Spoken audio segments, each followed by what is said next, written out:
Big TV భక్తి సమాచారం WhatsApp ఛానల్లో జాయిన్ అవ్వండి. అన్ని విశేషాలు ఎప్పటికప్పుడు తెలుసుకోండి. నమస్కారం గురుగారు. జై శ్రీరామ్. గురుగారు, మనం రక్షాబంధన్ రోజు మనం చూస్తూ ఉంటాం. అంటే మనం గత వీడియోలో చెప్పుకోవడం జరిగింది, అన్న వరుస ఉన్న వాళ్ళందరికీ కూడా కట్టుకోవచ్చు అని. కానీ ఇక్కడ ఏం జరుగుతుందంటే గురూజీ, కొన్ని సంవత్సరాల నుంచి కూడా తల్లికి కట్టడం, తండ్రికి కట్టడం, వదినలకి కట్టడం, భార్య భర్తకి, భర్త భార్యకి కట్టడం, అంటే ఈ ఆచారం అసలు ఏ విధంగా చూడొచ్చు అంటారు? అసలు కట్టుకోవచ్చు అంటారా అలా? ఓ మాట చెప్తానన్న, ఫ్రెండ్షిప్ డే, ఫ్రెండ్షిప్ బ్యాండ్లు, రక్షాబంధనం, వీటికి విలువ లేకుండా పోతుంది నాన్న. అదే చెప్తున్నా కదా, అతిగా ప్రవర్తించడం వల్ల పండుగలకి వాటికి ఉండేటువంటి పవిత్రతకి విలువ లేకుండా పోతుంది. అవును. ముఖ్యంగా రాఖీ పండుగ అంటేనే అన్న చెల్లెళ్ళు, అక్క తమ్ముళ్ళు, అవునా? ఇది పోయి భార్య వెళ్ళి భర్త కడితే వాయి వరుసలు ఏమన్నా ఉన్నాయా? మొత్తం నాశనం అవుతుందో లేదా? వావి వరుస అనేది ఉండాలి కదా. భర్త భర్తగానే ఉండాలి, తమ్ముడు తమ్ముడుగానే ఉండాలి, అన్న అన్నగానే ఉండాలి, చెల్లి చెల్లిగానే ఉండాలి, తండ్రిగానే ఉండాలి. భార్యాభర్తలు కట్టుకోవడం, అన్న తండ్రికి కట్టడం, నాకెవరు లేరు, ఎందుకు ఉండరు? పుట్టలేదు, తోబుట్టలేదు, ఎవరో ఒకళ్ళు ఆ పిన్ని కొడుకో, బాబాయ్ కొడుకో, పెదనాన్న కొడుకో, పెద్దమ్మ కొడుకో ఎవరో ఒకళ్ళు ఉంటారు. వాళ్ళు కూడా లేరు, మీకు అందుబాటులో లేరు, వాళ్ళు ఎక్కడో అమెరికాలో ఉన్నారు అనుకుందాం. నీకు భావనగా ఎవరైనా అన్నగా అనిపించరా? ఎవరు అనిపిస్తారు? ఎక్కడైనా అనిపించినప్పుడు కట్టడానికి ఏమైంది నాన్న దాంట్లో? మళ్ళీ ఇది నాకు తండ్రి ఎవరు అన్నదమ్ములు లేరు కాబట్టి మా నాన్నకు కడతాను. ఒక వరస అనేది ఉండాలి తప్పనిసరిగా, ఒక బద్ధత నిబద్ధత అనేది ఉండాలి. ఇక్కడ ముఖ్యంగా చెప్పాలి అంటే, ఆడవాళ్ళు ఎవరి కాళ్ళు పట్టుకొని నమస్కారం చేయొద్దని శాస్త్రం చెప్తారు. దూరంగా ఉంచే నమస్కారం చేయాలి అని చెప్పి. అక్కడ ఏంటి, సాక్షాత్ భగవంతుడు దిగి వచ్చిన శ్రీ మహావిష్ణువు నేనేనమ్మా నా కాళ్ళు పట్టుకొని దండం పెట్టమని చెప్పినా కాళ్ళు పట్టుకొని దండం పెట్టకూడదు. వివాహమైన తర్వాత, దానికంటే ముందు రజస్వలైన తరువాత అన్న తమ్ములైనా సరే, తండ్రి అయినా సరే, ఆడకూతుర్ని ఆడకూతురులాగానే చూడాలి. కానీ నా కూతురే కదా దా కూర్చో అంటే అది చాలా తప్పు నాన్న, చాలా తప్పు. ఇప్పుడు చాలామంది చేస్తున్నారు ఏంటంటే, ఇట్లా పట్టుకొని చేతులు వేసి తండ్రి స్థానమే, అంతేగాని ఆడపిల్లను ఒక మానసికంగా శారీరకంగా ఎదుగుదల వచ్చిన తర్వాత ముట్టుకోవడం అనేది అస్సలు ఎప్పుడు చేయకూడదు. అలాంటిది తండ్రికి వెళ్ళి నేను ఇది చేస్తాను, కాళ్ళకు పట్టుకొని నమస్కారం చేస్తాను అంటే అది ఎంతవరకు కరెక్ట్ నాన్న? పద్ధతి కాదు కదా. పైగా ఇంట్లో ఇంకోటి కూడా అడిగారు నన్ను కొంతమంది, ఏమండి మా తమ్ముడికి రాఖీ కట్టి మా తమ్ముడు కాళ్ళకి దండం పెడతానని. తమ్ముడు కాళ్ళకి దండం పెట్టడం ఏంటి నాన్న? ఆయుక్షీణం కదా, పెద్దవాళ్ళు నమస్కారం చేస్తే చిన్నపిల్లలకి కదా. మన తమ్ముడిని మనం ఆయుక్షీణం కావాలని చెప్పి మనం దండం పెడుతూ ఉంటే అది పాపం కదా. కాబట్టి దయచేసి అట్లా కూడా దండం పెట్టకండి. అన్న అయితే దండం పెట్టండి దూరం నుంచి, కాళ్ళు ముట్టుకోకుండా. తమ్ముడైతే రాఖీ కట్టిన తర్వాత అక్షతలు మీరు వేయండి, అక్కలు వేయండి.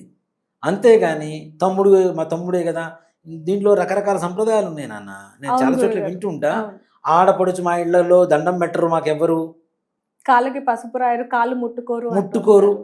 అసలు ఇదే పద్ధతి నాన్న. అసలు ప్రారంభమైందే ఆచార సంప్రదాయాలు నీ ఇంట్లో నుంచి. నీకు అక్కర్లేదు, నీకు సంబంధం లేదన్నట్టు వదిలేస్తానంటే అది ఎంతవరకు కరెక్టు? నాకు తెలిసి దీన్ని కూడా లాజికల్గా నేను చెప్తానన్నా, కాళ్ళు పెట్టుకుంటే ఎక్కడ కరిగిపోవాల్సి వస్తుందో అని చెప్పి దూరంగా ఉంచడం మొదలు పెట్టారేమో ఆడపిల్లని అనుకుంటాను నేనైతే. ఇప్పుడు కాళ్ళు పెట్టుకుంటే కనికరించాలి కదా, కనికరించి ఆస్తులు ఎక్కడైనా భాగాలు ఇవ్వాల్సి వస్తుంది అని చెప్పి దూరంగా ఉంచారేమో ఆడపిల్లని, కాళ్ళు కూడా పట్టుకోకుండా.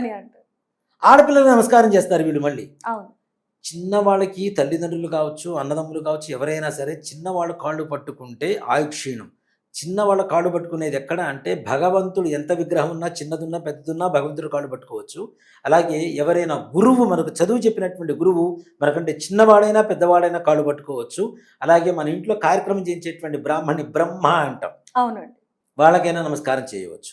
అంతేకాని మిగిలిన చిన్నవాళ్ళకి నమస్కారం చేయడం అనేది ఆయుక్షీణాన్ని మనం మనస్ఫూర్తిగా కోరుకుంటున్నట్టే లెక్క. అప్పుడు దయచేసి చిన్నపిల్లలకి నమస్కారం చేయకండి.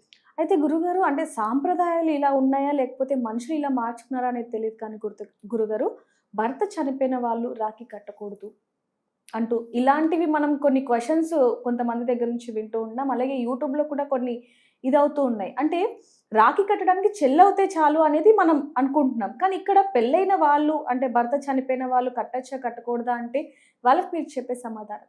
వాళ్ళు శారీరకంగా భర్త లేనటువంటి వితంతువుగా కనపడుతున్నారు.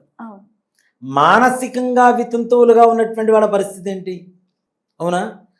బొట్టు లేకపోతే నీకు అక్కే కదా, అవును. చెల్లే కదా. బొట్టు లేకపోతే ఇంక నీకు రాఖీ కట్టకూడదా?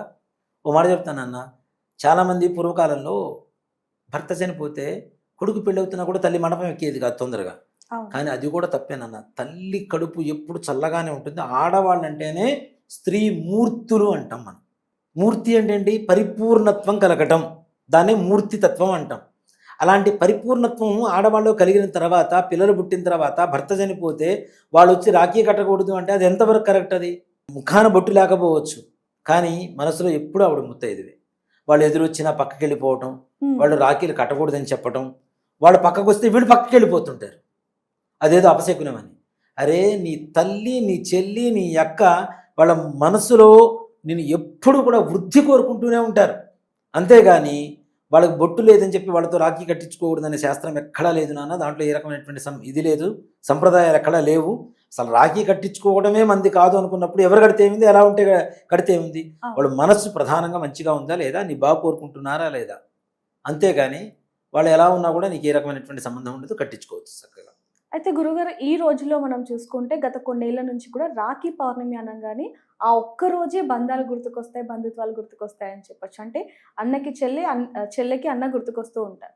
ఆ రోజు ఇప్పుడు వాడుక భాషలో చూసుకుంటే కలెక్షన్స్ డే అంటూ ఉన్నారు. అంటే రాఖీ కట్టిన తర్వాత ఖచ్చితంగా డబ్బులు ఇవ్వాలి, లేకపోతే కానుక ఇవ్వాలి అనేది ఏమన్నా ఉందంటారా, లేకపోతే అది ఆచారంలో ఒక ఏంటి మాట అసలు? చెప్తానన్న, mother's day, father's day, friendship day, valentine's women's day. Day, valentine's day, అవునా? అంటే ఆ రోజు మాత్రమే గుర్తొస్తే సరిపోతుందా? మిగిలిన రోజులు అసలు ఏంటి అనేది. అవునా? తల్లి నిన్ను కన్నది 9 మాసాలు మోసి, ఆమె ఒక్క మదర్స్ డే రోజున నీ డీపీలో ఫోటో పెట్టేసి, స్టేటస్లో ఫోటో పెట్టేస్తే సరిపోయిందా? ప్రేమ ఆ రోజుతో అంతేనా? అది కరెక్ట్ కాదు కదా. ఇక్కడ ఇందాక నేను చెప్పాను కదా, పుట్టింటి వాళ్ళు ఆడపిల్లకి అన్నీ ఇవ్వాల్సినటువంటి పరిస్థితుల్లో కనీసం ఒక్కరోజైనా ఇవ్వడం తప్పేం లేదు కదా. ఇప్పుడు వాళ్ళకున్న స్థాయిని బట్టే ఇస్తారు. అవును. ఇక్కడ పుట్టింటి వారి ప్రాధాన్యత ఎట్లా ఉంటుందంటే నాన్న, ఇప్పుడు మీ అమ్మగారే ఉన్నారు, చెబుతున్నా, మీకు మ్యారేజ్ చేశారు. ఎవరు ఎన్ని రకాల పట్టు చీరలు పెట్టినా మీ మేనమావ గారు తెస్తారు చూడండి, ఆయనకి పరిస్థితి లేదనుకుందాం, చిన్న కాటన్ చీర తీసుకొచ్చిన ఆ కాటన్ చీర చూసుకొని మురిసిపోతారు తప్పితే పక్క వాళ్ళు పెట్టినటువంటి బంగారు పట్టు చీరలు చూసి మాత్రం మురిసిపోరు వాళ్ళు. అవును. పుట్టింటి వాళ్ళకి అంత ప్రాధాన్యత ఇస్తున్నారు కదా, అంత ప్రేమ పంచే వాళ్ళకి ఇలాంటివి ఎన్నిస్తే తక్కువ నాన్న, ఏమిస్తే తక్కువ? అవును. ఏమిచ్చినా ఎక్కువైతే కాదు కదా. పుట్టింటి వాళ్ళ మీద అంత ప్రేమ ఉంటుంది. అందుకనే మన బాంధవ్యాలన్నింటిలో కూడా శాస్త్రంలో ఎట్లా లింక్ కలుపుతుందంటే, మేనమామ తప్పనిసరిగా ఉండాలి, మేనత్త తప్పనిసరిగా ఉండాలి. మేనమామకి ఎంత ప్రాధాన్యత ఉంటుంది, పెళ్లిలో కూడా కాళ్ళకి మెట్టెలు పెట్టేటువంటి వాడు మేనమామే. అవును. పుట్టింటి వారి కట్నాలని పిలుస్తాం కానీ మేము అత్తింటి వారి కట్నాలని చెప్పి గట్టిగా అరవంగా. అవును. అవునా? పుట్టింటి వారి కట్నం, పుట్టింటి వారి వస్త్రాలని చెప్పి అరుస్తుంటాం మేము, తీసుకురమ్మని. అక్కడ ఆ పుట్టింటి వారికి ఎంత ప్రాధాన్యత ఉంది, అవునా? అలాంటి పుట్టింటి నుంచి నిత్యం తీసుకెళ్ళి ఇచ్చినా తప్పు లేదు. కనీసం సంవత్సరంలో ఒక్క రోజున ఇవ్వండి రా నాయన. ఇచ్చేసి ఆడపిల్లలు సంతోషానికి వాళ్ళ చిరునవ్వు విలువ కట్టలేంది మనం. ఎలా కట్టలేము వాళ్ళ చిరునవ్వుకి? నువ్వు ఇచ్చినటువంటి 100 రూపాయలు ఎంత జాగ్రత్తగా దాచిపెట్టుకుంటారు వాళ్ళు, ఎంత జాగ్రత్తగా. మా అన్నయ్య ఇచ్చాడు, మా ఇంటికి రాఖీ కట్టించుకున్నాడు, నాకు డబ్బులు ఇచ్చాడు, ఎంత ఇచ్చారు అనేది. ఇంటి నుంచి వచ్చిన ఏ వస్తువు అయినా సరే ఆడపిల్ల ఎంతో జాగ్రత్తగా చూసుకొని 10 మందికి చెప్పుకొని మురిసిపోతున్న రోజులు అని చెప్పొచ్చు. తప్పనిసరిగా నాన్న. అలాంటి రోజుల్లో దానికి కలెక్షన్స్ డే అని పేరు పెట్టుకోవడం అనేది చాలా తప్పు కూడా. ఒక సంప్రదాయంలానే ఉండాలి, కానీ దాని ఆర్థిక వనరు సమకూర్చుకోవడం కోసం చేసేటువంటిది కాదు. కానీ తప్పనిసరిగా ఏది చేతనైతే అది పుట్టింటి వాళ్ళైతే, ఆ అన్నదమ్ములైతే తప్పనిసరిగా ఇవ్వవలసిందే. ఇస్తే అంటే డబ్బు కోసం కాదు, నువ్వు ఇచ్చేది 10 రూపాయలైనా కూడా జాగ్రత్తగా చూసుకుంటారు వాళ్ళు. దానికి ఖర్చు పెట్టకుండా దాచిపెట్టుకునేటువంటి ఆడపిల్లలు కూడా ఉంటారు ఇప్పటికీ. మా అన్నయ్య ఇచ్చాడు, మా తమ్ముడు ఇచ్చాడు అని చెప్పి జాగ్రత్తగా దాచిపెట్టుకునే. నువ్వు దేవుడు బీరువాలో పెట్టుకునేటప్పుడు లక్ష్మీదేవిని ఎంత పవిత్రంగా పెట్టుకుంటారో, ఎంత బాధ్యతగా పెట్టుకుంటున్నారో, ఎంత భద్రంగా పెట్టుకుంటున్నారు. నువ్వు ఇచ్చిన 10 రూపాయలు 100 రూపాయలు అది జాగ్రత్తగా పక్కన పెడుతున్నారంటే దేవుడితో సమానంగా నేను కొలుస్తున్నట్టే కదా. అలాంటి వాళ్ళకి ఏమి ఇచ్చినా తక్కువే నాన్న. గురుగారు, అయితే ఈ రోజుల్లో చూసుకుంటే చెల్లి కష్టాల్లో ఉందన్నా, లేకపోతే అన్న కష్టాల్లో ఉన్నారన్నా చూసే బంధం అనేది లేదని చెప్పొచ్చు. అయితే ముఖ్యంగా ఇక్కడ చూసుకుంటే ఆడపిల్ల ఎంత బాధపడ్డా, లేకపోతే ఇంటికి వెళ్ళి నీ సమస్యలు ఉన్నానని చెప్పినా కూడా పట్టించుకొని అన్నలు కూడా ఇప్పటికీ ఉన్నారని చెప్పొచ్చు మన సమాజంలో. సో వారికి సంబంధించి మీరు ఏం చెప్తారు? వాడు అన్నా కాదు, దున్నా కాదు, అసలు మనిషే కాదని చెప్తా ఉమ్, ఒకటే మాటలో. ఆడపిల్లని ఇంటికి వచ్చి, అసలు మనకు సంబంధం లేనటువంటి ఆడపిల్ల మన ఇంటికి వచ్చి బాధపడుతున్నా న్యాయం చేయాలి, చేతనే సహాయం చేయాలి. అలాంటిది నీ తోబుట్టుకి నువ్వు సహాయం చేయకపోతే నువ్వు ఉండి దేనికి? వేస్ట్ కదా. ఇంకా వాళ్ళ పిల్లలకి మేనమామ అని చెప్పి చెప్పుకోవడానికి సిగ్గుచేటు. ఉమ్, సహాయం చేసేటువంటి స్థితిలో నువ్వు ఉండి, చేయించుకునే స్థితిలో నీ తోబుట్టు ఉన్నప్పుడు, ఆడపిల్లలు ఉన్నప్పుడు నువ్వు చేయకపోతే నీ దగ్గర ఎన్ని కోట్లు ఉన్నా వృధా నాన్న. రాబోయే రోజుల్లో ఇలాంటి అన్నదమ్ములకి, ఎవరైతే అక్క చెల్లెళ్ళకి అన్యాయం చేస్తూ వాళ్ళు బాధల్లో ఉన్నా వీడు చూస్తే ఎంజాయ్ చేస్తూ, చేతనైనటువంటి సహాయం చేయగలిగినటువంటి స్తోమతున్నా సహాయం చేయకుండా ఉండేటువంటి మగపిల్లల ఇళ్లల్లో రాబోయే రోజుల్లో కేవలం ఆడపిల్లలే పుడతారు తప్పితే మగపిల్లలు పుట్టరు. అప్పుడు తెలిసి వస్తుంది అసలు బాధ ఏంటి అని. మనతో పుట్టినటువంటి ఆడపిల్ల ఎంత బాధపడిందో మనకు పుట్టినటువంటి పిల్ల అదే బాధలు పడుతుంటే మనకెంత బాధ వేస్తుంటుంది. ఇప్పుడు సహాయం చేయి. ఈ సహాయం, దీని రియాక్షన్ ఆటోమేటిక్గా నీకు ఆడపిల్లలు పుట్టినా కూడా కలిసి వస్తుందని చెప్తా. అయితే గురుగారు ఇప్పటికీ కూడా చెల్లె కళ్ళలో నుంచి నీళ్లు తెప్పిస్తున్న అన్నలు చాలా మంది ఉన్నారు, ఇందాక మీరు చెప్పినట్టుగా. అయితే వాళ్ళకి సంబంధించి చివరిగా ఏం చెప్తారు? కూడా చెప్తాను, చాలాసార్లు చెప్తుంటా. ఆడవాళ్ళ కంటి నుంచి వచ్చేటువంటి కన్నీరుకు ఎవరైతే బాధ్యులవుతున్నారో భవిష్యత్ తరం అనేటువంటిది లేకుండా తుడిచిపెట్టుకుపోతుంది. ఒక కన్నీటి బొట్టు మహాసముద్రంలో వచ్చేటువంటి ఒక సునామీతో సమానం. కన్నీరు పెట్టించింది ఒకడే, కానీ దాని బాధ్యత వంశం మొత్తం తీర్చుకోవాల్సిన పరిస్థితి ఉంటుంది. మీరు అనేక సందర్భాల్లో కూడా మనం మాట్లాడుకోవడం జరిగింది గురుగారు.